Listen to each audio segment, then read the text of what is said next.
You might have grown up throwing a football with friends or relatives, or this could be the first time you lay your hands on a pigskin. After playing quarterback for 7 years and being coached at the Manning Passing Academy, I'm fairly familiar with throwing a football. If quarterback coaches are still helping the best in the world improve their passing, it's fair to say we all have room for improvement. So if you want to get a little bit or a whole lot better, this is a great video to help you out. Before you start improving your throws, all you need to have is a football with you and the desire to get a lot better. Another thing you need to have before improving your throws is a space to throw a football and someone to throw a football to. Now, let's dive into some of the steps that it takes to achieve a throwing motion that looks like this. You may have been told before to put your fingers on the laces when throwing a football, which is correct, but this can also be misleading. You might think to do it like this. This is not the correct way to hold a football. What I like to do when holding a football is to have my fourth finger right in between the first and second lace of the football. This allows my fingers to rest smoothly on the back of the football and allows for them to easily let the football roll off my hand and create a spiral. When talking to Trevor Lawrence, who was one of the counselors at the Manning Passing Academy when I went in 2019, he told me that I should focus on having my fingers roll off the ball more than my hand does. The tip of your finger should be the last thing that leaves a football. If you watch a professional throw, their fingers are always the part of their body that leaves the football last, which allows them to generate a rotation on the football that creates a spiral.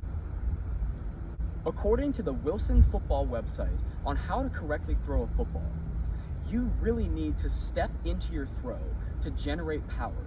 Not all of the power in our throws comes from our arm motion alone.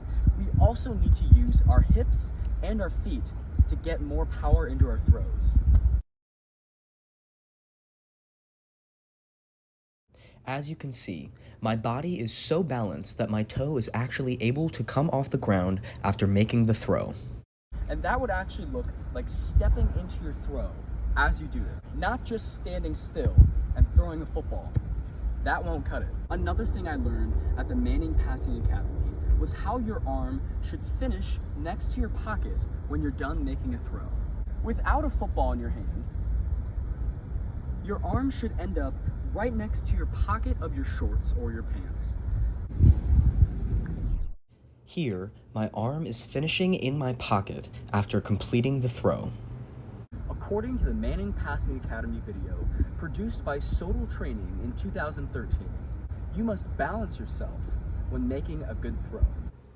When the steps are put together, you should have a good balanced motion facing your target.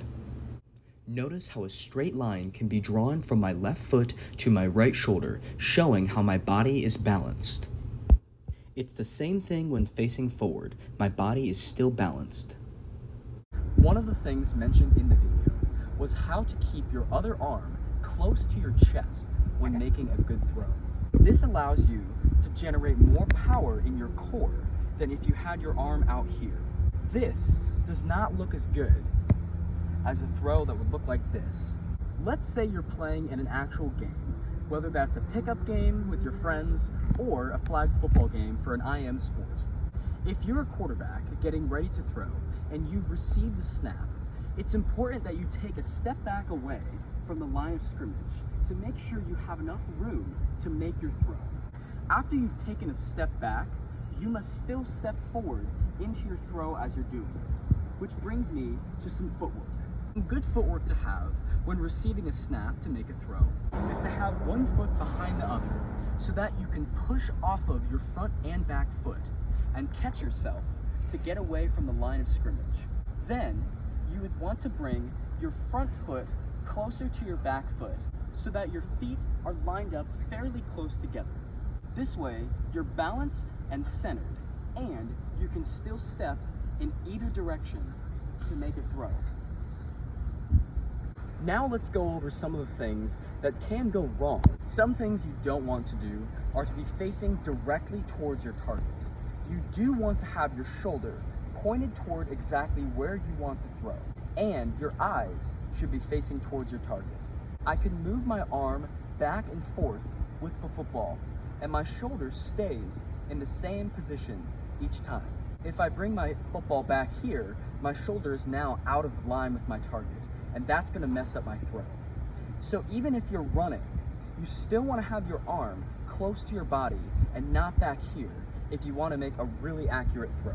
If you were to have your hand towards the middle of the football and you didn't finish in the pocket next to you, your throw would look sort of like that, which is not going to be very accurate at all. After you've put all your steps together, a good throw could look like this.